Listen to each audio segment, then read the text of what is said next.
My name is Jason. This year, I'm 12 years old. And I'm representing Takio Deki Center to go for this competition.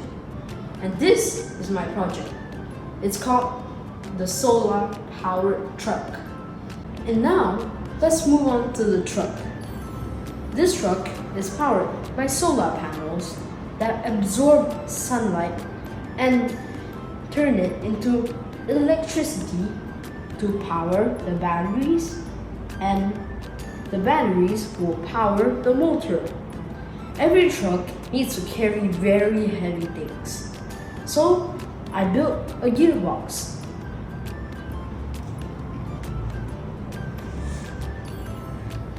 This gearbox is used to carry heavier objects.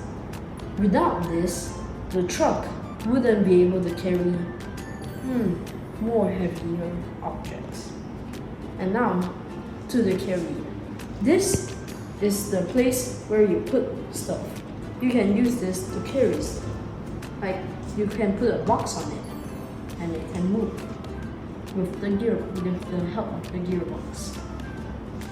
Now, because these batteries you see here do not have enough power to power the truck, we are gonna use this.